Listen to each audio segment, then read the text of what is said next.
आनंद लुटा प्रत्येक दिवशी जीवनाचा मध्ये स्वागत. मी विचार करते जवळजवळ सगळ्यांना आज वाटतं की ते खूपच व्यस्त आहेत. पण कामात व्यस्त असणं आणि फलद्रूप असणं यामध्ये खरंच खूप फरक आहे. म्हणूनच तुमच्या अंतःकरणाचे दरवाजे उघडा आणि फिनिक्स अरिझोनामध्ये मी जे शिकवलं होतं त्याचा स्वीकार करा. आजकाल सगळेच जण व्यस्त आहेत असं दिसतं. तुम्ही लोकांना विचारते कसे आहेत व्यस्त, कुठे गेला होतात व्यस्त, जीवन कसं चाललंय व्यस्त आहे. देवाने त्याच्या वचनामध्ये एकदाही आपल्याला व्यस्त असं सांगितलेलं नाही. त्याने आपल्याला फलद्रूप व्हा असं सांगितलेलं आहे. व्यस्त असणं आणि फलद्रूप असणं यात फरक आहे. शेवटी मी ठरवलं की सगळे मला सांगतात मी व्यस्त आहे, पण एक सांगू का, मी फक्त व्यस्त नाही तर फलद्रूप आहे. आणि जेव्हा एखादी व्यक्ती व्यस्त असते आणि दिवसाच्या शेवटी त्यांनी काय केलं हे ते तुम्हाला सांगू शकत नाहीत, किंवा ते व्यस्त असून त्यांचं जीवन पुढे जात आहे पण ते निराश आहेत कारण त्यांचं एकही स्वप्न साकार झालेलं नसतं, ते फक्त जगरहाटीत अडकलेले असतात, तर ते चुकीचं आहे. ते लोकांना निराश करतात. पण जेव्हा एखादी व्यक्ती आपला सर्वाधिक वेळ आणि शक्ती अशा कामात खर्च करते की जे अधिक फलप्राप्ती देते, तर मला वाटतं त्यामुळे त्याला समाधान वाटणार आहे. आणि आज तुमच्यासाठी ते काहीही असेल, ही कदाचित जागतिक सेवा नसेल, हे कदाचित 3 मुलांचं संगोपन करणं किंवा एखादा व्यवसाय करणं असेल. आपणा सगळ्यांना एकच समान सेवा करण्याचं पाचारण नाही. पण तुम्ही खात्री करा की तुम्ही सैतानाला तुमचा वेळ चोरू देत नाही आहात आणि जगिक पद्धतीला स्वतःला फसवू देत नाही आहात किंवा वेळेची चोरी करू देत नाही आहात, ज्यामुळे तुमचं जीवन इतकं झपाट्याने पुढे चाललंय की तुम्हाला जे करायची इच्छा आहे किंवा तुम्ही जे करायला हवं ते तुम्ही करू शकत नाही आहात. देव आपल्याला सामग्री देतो. शास्त्र आपल्याला चांगलं सेवक असण्याबद्दल सांगतं. मी विचार करते आपण फक्त सेवकाचं काम आणि पैसा यांच्या संबंधाबद्दल विचार करतो, पण आपण सगळ्या गोष्टींसाठी चांगला सेवक असलं पाहिजे.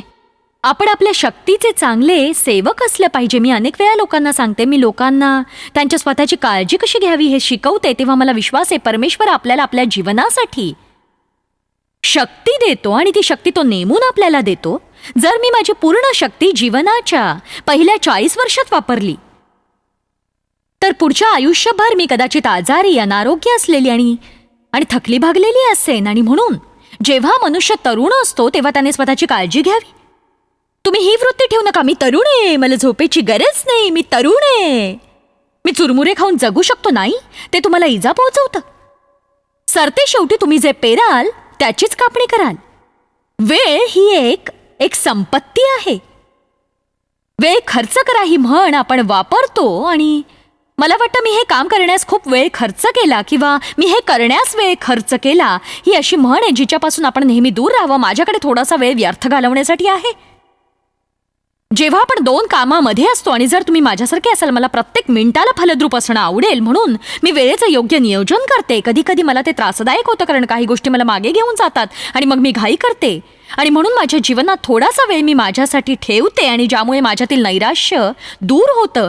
तुम्हाला असे प्रसंग माहीत असतील ज्यावेळी तुम्हाला एखादं काम करण्यासाठी वेळ नसतो, ती गोष्ट करणं गरजेचं असतं. तुमच्याकडे 5 किंवा 10-15 मिनिटं असतात म्हणून आपण विचार करतो की काहीही करून काहीतरी मिनिटं मी घालवलीच पाहिजेत. आणि ही खरं तर अगदी विचित्र अशी म्हण आहे. मी पायक टॉमी बार्नेट यांना वेळेबद्दल शिकवताना ऐकलंय. ते म्हणत होते त्यांची जास्तीत जास्त पुस्तकं अर्धा किंवा 1 तासाच्या तुकड्यांमध्ये लिहिली आहेत, कारण त्यांच्याकडे जो वेळ असतो त्या वेळेत ते फलद्रूप होऊ पाहतात. आणि ते म्हणतात जर ते विमानात आहेत, त्यांच्याजवळ 30 मिनिटं आहेत, तर ते त्यांच्या पुस्तकांचं काम करतात. जर त्यांच्याकडे 1 तास असेल ते त्यांच्या पुस्तकाचं काम करतील. तुम्ही तुमची 15 मिनिटंही वाया घालवू नका. तुमच्याकडे लहान पुस्तक किंवा काहीतरी ठेवा, बसा, शास्त्रातील वचन वाचा, जॉयस मायर वचनांच्या टेप ऐका किंवा वचनाची कबुली द्या. आपण काहीतरी केलं पाहिजे. कुणाला तरी फोन करा, काही जणांना फोन करा आणि काही जणांना फोन करून ते आशीर्वादित आहेत का ते विचारा. काही जणांना फोन करा, त्यांना प्रोत्साहित करा.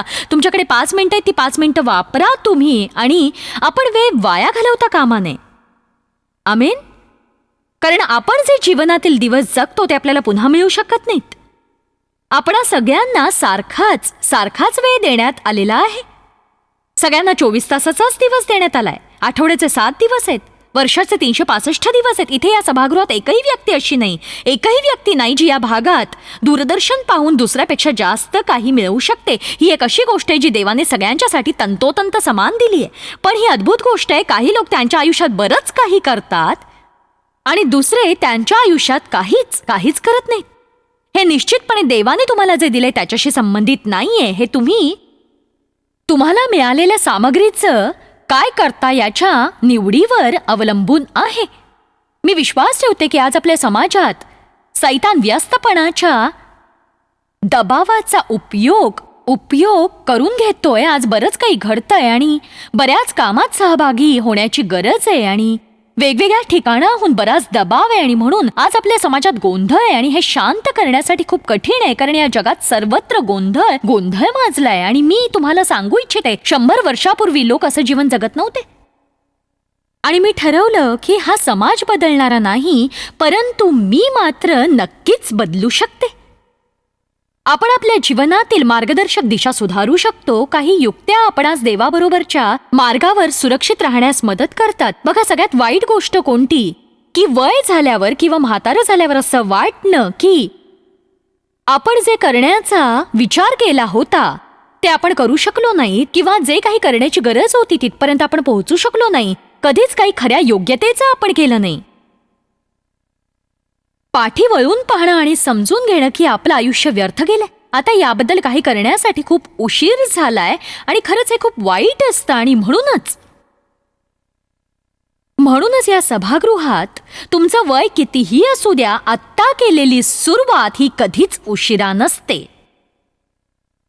चांगल्या सुरुवातीला कधीही उशीर झालेला नसतो. ख्रिस्ती म्हणून आपण भूतकाळाबाबतीत शोक करायचा नाही. जे झालं ते आपण जाऊ देऊया आणि पुढे जाऊया. मला विश्वास आहे जितकी वर्ष तुमच्याकडे शिल्लक आहेत तितक्या वर्षानंतर देव अभिषेक करू शकतो आणि पुढची वर्ष ही मागील वर्षापेक्षा जास्त फलदायी असतील. पण तुमच्या मनाची तयारी करा. तुमचा वेळ कोणत्याही प्रकारे तुम्ही वाया जाऊ देणार नाही. तुमच्याकडून असलेल्या अपेक्षा, समाजाचा दबाव, वेळापत्रक आणि इतर लोक यामुळे फसवणूक होऊ देऊ नका आणि निराशा पदरी पाडून घेऊ नका. तुम्ही तुमचा वेळ ध्येय पूर्ण करण्यासाठी, तुम्ही जे करायला हवं त्यासाठी वापरताय का? हा प्रश्न तुम्ही स्वतःला विचारा की जे करण्याची तुमची इच्छा आहे तेच तुम्ही खरंच करताय का?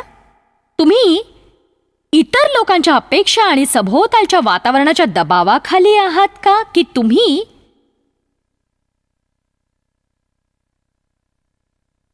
चांगलं फळ देताय? तुम्ही एखाद्याला खरंच मदत करताय का?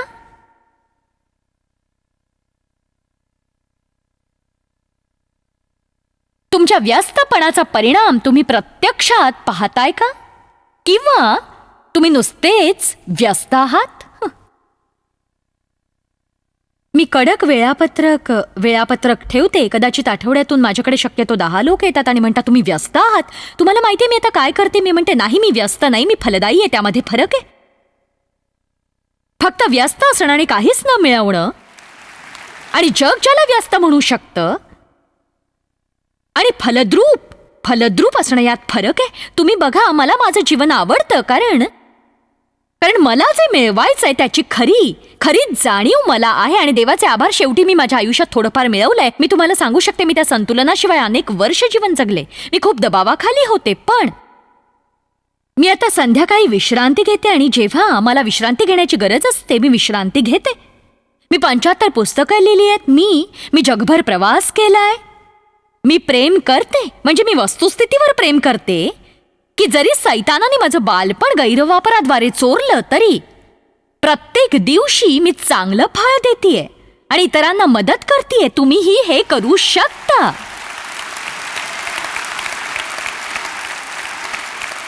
मी तुम्हाला फक्त मी किती फलद्रूप आहे हे सांगण्यासाठी इथे आलेले नाही. मी तुम्हाला प्रोत्साहित करते की तुम्ही सुद्धा चांगलं फळ नक्कीच देऊ शकता. काहीही असो, तुम्हाला देवाने जे काही करण्यास पाचारण केलंय किंवा तुमच्या समोर जे ठेवलंय ते तुमच्या पूर्ण मनाने करा. मी अनेक लोकांबद्दल विचार करते, ते त्यांच्या जीवनाबद्दल तितकेसे उत्स्फूर्त नाहीत. येशू यासाठी मरण पावला की आपल्याला जीवन मिळावं. म्हणजे असं नव्हे की फक्त श्वास घेणं, म्हणजे असं की आपल्याकडे जीवन आहे. आजही आपल्याकडे ती म्हणे, जीवन मिळवा. तुम्हाला एक सांगू, तुमच्यापैकी काही जणांना जीवन मिळवण्याची गरज आहे.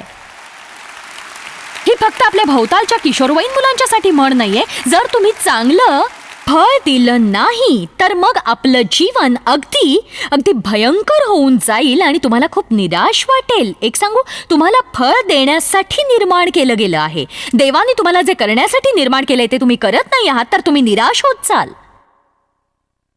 मी त्या कारणांचा विचार केला की लोक का निराश असतात. ते त्यांच्या परिस्थितीमुळे किंवा त्यांच्या समस्येमुळे नाही. मी विचार केला हे अशामुळे होतं की लोकांचा हेतू साध्य होत नाही. देवाने मोशेला इस्रायली लोकांचं वचनदत्त देशात जाण्यासाठी नेतृत्व करण्यास पाचारण केलं होतं.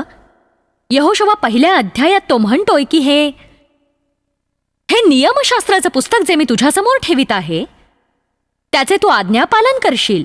त्याच्यापासून उजवीकडे किंवा डावीकडे वळणार नाहीस. म्हणजे जाशील तिकडे तू यशस्वी होशील.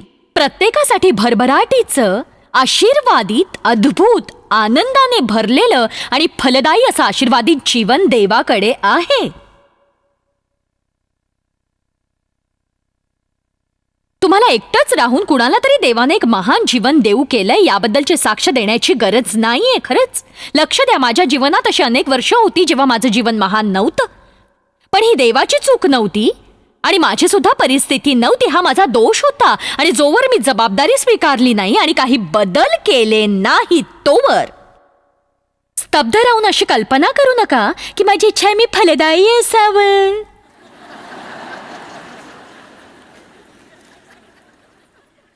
मला वाटतं माझं सेवा कार्य असावं. मला कुणाला मदत करता यावी. मी एखादं पुस्तक लिहू शकले तर. माझं घर अगदी स्वच्छ असावं. माझ्या घराची काळजी घेणारं कुणी असावं.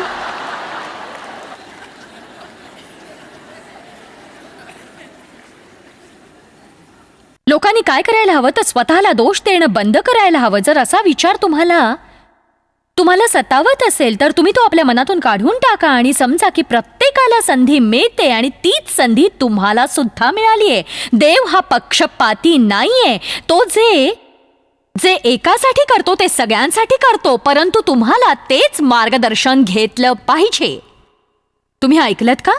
तुम्ही म्हणता काय सांगू, माझ्या जीवनात चुकीची सुरुवात झाली. माझा गैरवापर केला गेला. माझे आई वडील माझ्यावर प्रीती करत नव्हते. ठीक आहे, मला माहितीये माझी सुद्धा चुकीची सुरुवात झाली. पण एक सांगू, सरते शेवटी मी म्हटलं मी माझ्या चुकीच्या सुरुवातीबद्दल कण्याने थकले आणि माझा शेवट चांगला असणार आहे.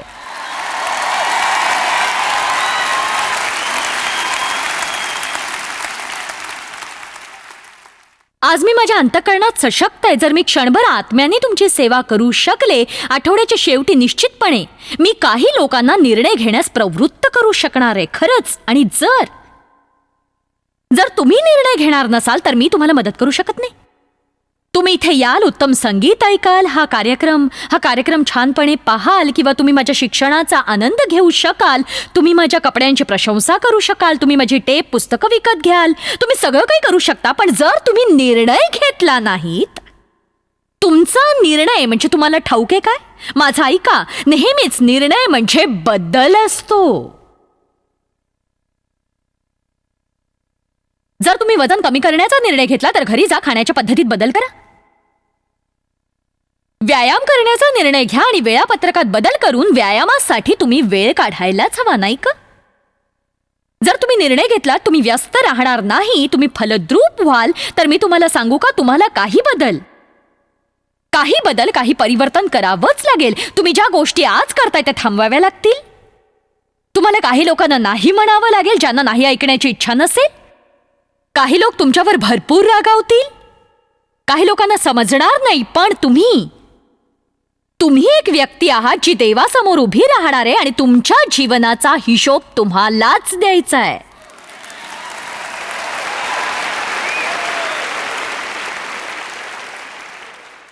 इतर कुणी हे करणार नाही. तुम्हालाच ते करावं लागेल. आणि तुम्हाला देवाने देवाने देऊ केलेल्या आत्म्याचं मार्गदर्शन घेण्याचा आणि तुमचं भविष्य घडवण्याचा अधिकार आहे. पण जर तुम्ही हे करण्याचा निर्णय घेतला नाही तर सैतान तुमच्या ध्येयाची चोरी करेल, तो तुमच्या स्वप्नांची चोरी करेल, तो तुमच्या दृष्टांताची चोरी करेल, तो हे छोट्या कृतींद्वारे करेल ज्या कृती तुम्हाला व्यस्त करतात, भडकवतात आणि निरुपयोगी करत असतात. असं सांगणारे लोक की ते किती व्यस्त आहेत.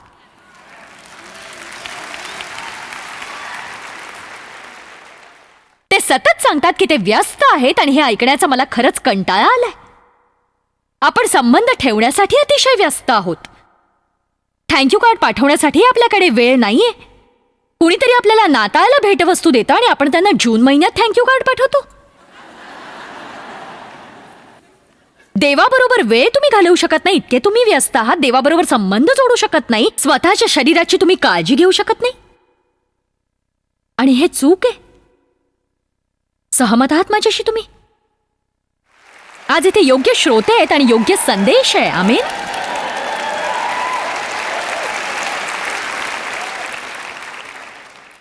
तुम्ही अति बांधिलकी असलेले असमाधानी आहात का सांगा मला? अनेक लोक अति बांधिलकी असणारे आहेत. ते इतकं काही करतात त्यांना ठाऊक नसतं आणखी एक काम ते कसं करू शकतील. तरीही अत्यंत असमाधानी आणि निराश असतात ते. बघा, मी विश्वास ठेवते की हे आपला वेळ योग्य हेतूसाठी खर्च न केल्यामुळेच होतं. तुम्हाला ही खात्री असली पाहिजे तुम्ही तुमचा वेळ योग्य हेतूसाठी खर्च करताय. मी प्रेषितांची कृत्य आता वाचतेय आणि तुम्हाला हे कदाचित माहीत असेल. प्रेषितांची कृत्य अध्याय 6 मध्ये असं सांगितलंय की मंडळी वाढत होती आणि विविध लोकांनी तक्रारी केल्या कारण जेवणाच्या पंक्तीमध्ये त्यांच्या विद्वांना प्रथम जेवण दिलं जात नव्हतं. म्हणून ते पौलाकडे गेले आणि तक्रार करू लागले की हे योग्य नाहीये, तुम्हाला गरज आहे आणि लबलबलबलबलबलब. तुम्ही अनेक वेळा हे ऐकता की जर तुम्ही 3 व्यक्तींना एकत्र केलं ते तक्रारीच करत असतात. मंडळी वाढली, ते तक्रार करू लागले आणि हे नेहमीच घडतं. तुम्हाला एक गट मिळतो आणि कुणीतरी तक्रार करतं आणि प्रेषित एकत्र बोलावून समस्येबद्दल कोणता निर्णय घ्यावयाचा याचा विचार करायचे. आणि म्हणूनच त्यांनी हे सांगितलं. तेव्हा 12 प्रेषितांनी शिष्यगणाला बोलावून म्हटले की आम्ही देवाचे वचन सांगण्याचे सोडून पंक्ती सेवा करावी हे ठीक नाही. तर बंधुजन हो, तुम्ही आपल्यामधून पवित्र आत्म्याने व ज्ञानाने पूर्ण असे 7 प्रतिष्ठित पुरुष शोधून काढा. त्यांना आम्ही या कामावर नेमू, म्हणजे आम्ही स्वतः प्रार्थनेत व वचनाच्या सेवेत तत्पर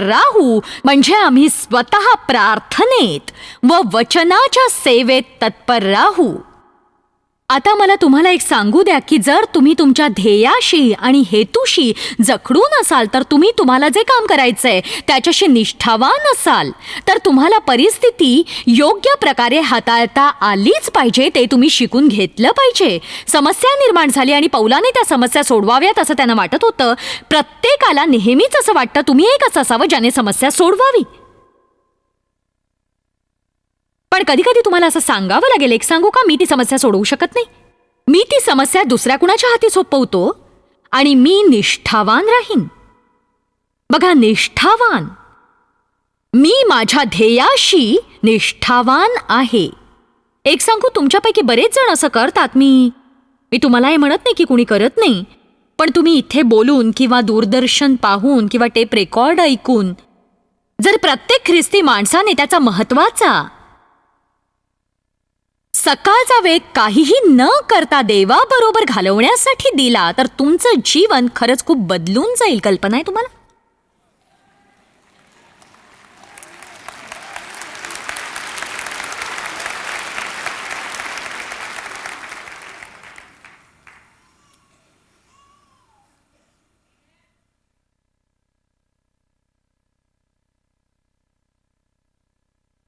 मरिया आणि मार्था, शास्त्र सांगतं मार्था खूपच व्यस्त होती. ती खूपच व्यस्त होती. लूक अध्याय 10 बघूया. आपल्याकडे काही पुरुष सुद्धा आहेत ज्यांची नावं मार्था आहेत. मी मार्था म्हणते म्हणून विचार करू नका, हे फक्त स्त्रियांसाठीच आहे.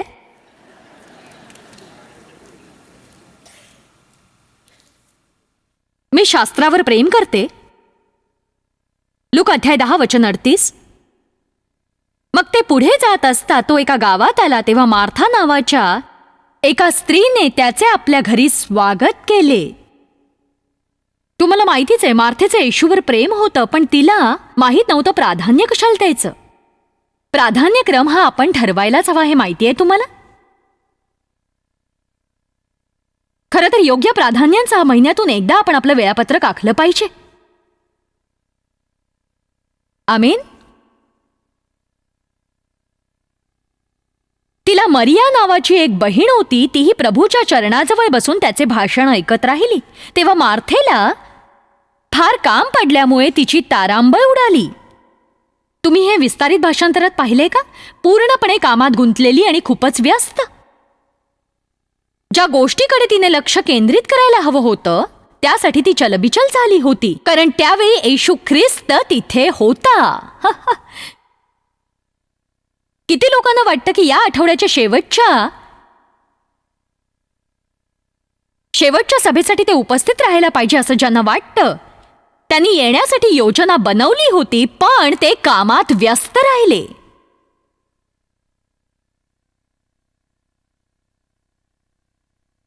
खूपच व्यस्त.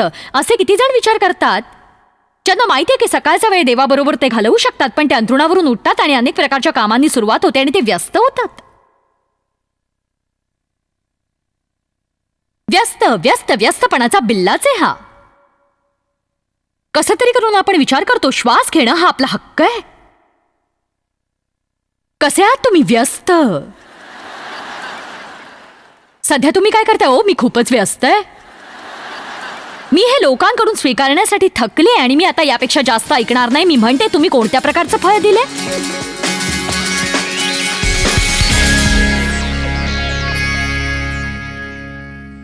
आपला वेळ आपण योग्य रीतीने शहाणपणाने वापरण्याची गरज आहे आणि मला विश्वास आहे की आपण चांगलं फळही दिलं पाहिजे. आज अनेक लोक नैराश्यात आहेत कारण ते खूप व्यस्त आहेत.